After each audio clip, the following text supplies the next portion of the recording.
How you guys doing today? My name is Batis Henry here, and welcome to Lightspeed Stream on my new series called Outdoor Gaming, where we review games here in the great outdoors.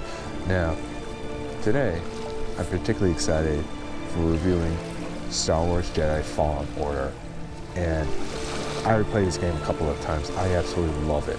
The characters, the story in it, and the gameplay as well too. It is a game that's well done, and there's some cool areas you can explore, find some cool neat cosmetics you can find as well too, and so forth like that.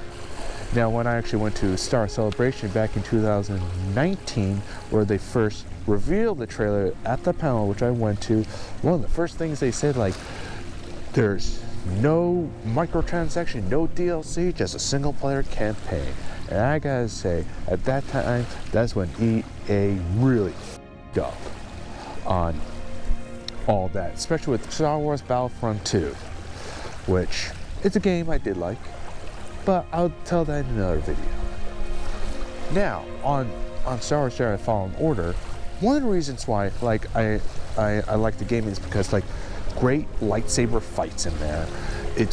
I love the combat in there, and the character Cal Kestis is a Jedi, a Padawan Jedi, who had to go into hiding because of Order 66.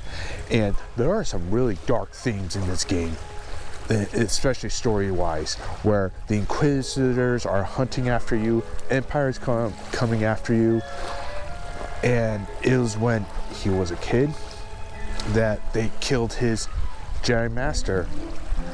And that was a tough thing for him, like seeing his friends, the clones, coming right at him and trying to kill him because of the Order 66, because of the Emperor ordering that.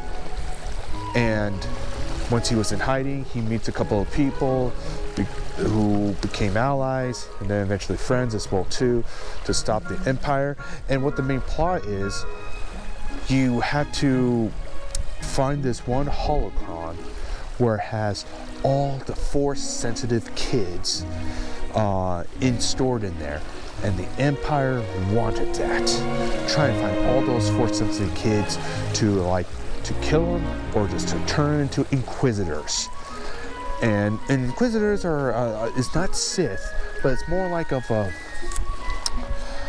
likely a Force-sensitive being to hunt down Jedi.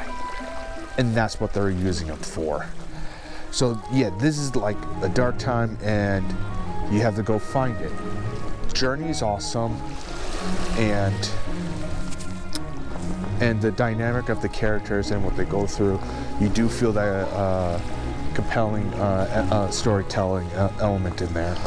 I did play this game on the Steam Deck, and it was struggling on there, where doing this 60 frames, doing a 60 frame rate did not run well on the Steam Deck, so I brought it down to 30, and that helped.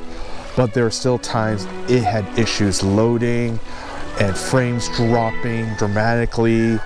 There was times where it was struggling, but I managed to make it through and started picking up, and then it started playing well. So it happened on and off thing, especially for a single player game. EA has this stupid app you have to use. Now, to run the game, you must be constantly connected to an internet connection. Now, there's times where I do play outside, depending on the weather, of course. But one of the things I did was, I actually, before I left my place, I actually booted up the game and then just left it sleep, and just had to keep it on my Steam Deck on. Luckily, I have a battery pack to keep it charged, but I had to keep it on because then I could turn off the Wi-Fi in there and still play the game. It's pretty much getting access to the game. You have to be connected to an internet, which I gotta say is complete, utter bullshit. I absolutely hate using that EA app, and they have some of my favorite games as well too. And I'll continue to complain about it until they get that app fixed or get rid of. That is my biggest gripe with this right here.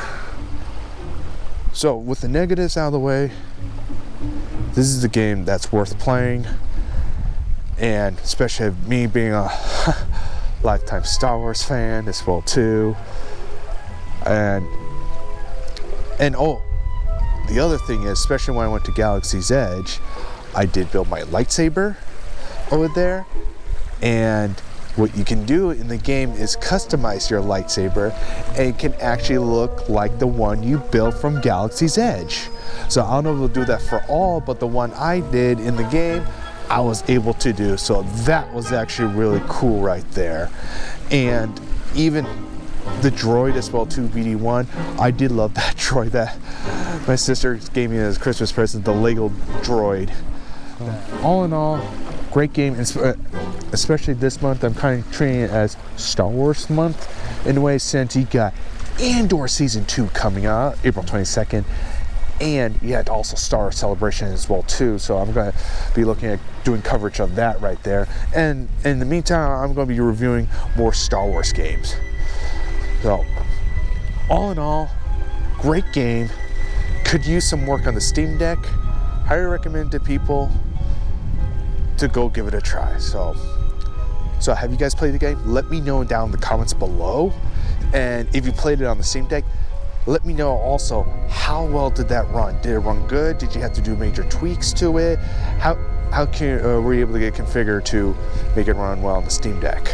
So if you enjoyed this video, please give it a like. And if you want to see more of these videos, more outdoor gaming videos, please subscribe to my channel. Thank you so much, and you guys have a kick-ass day.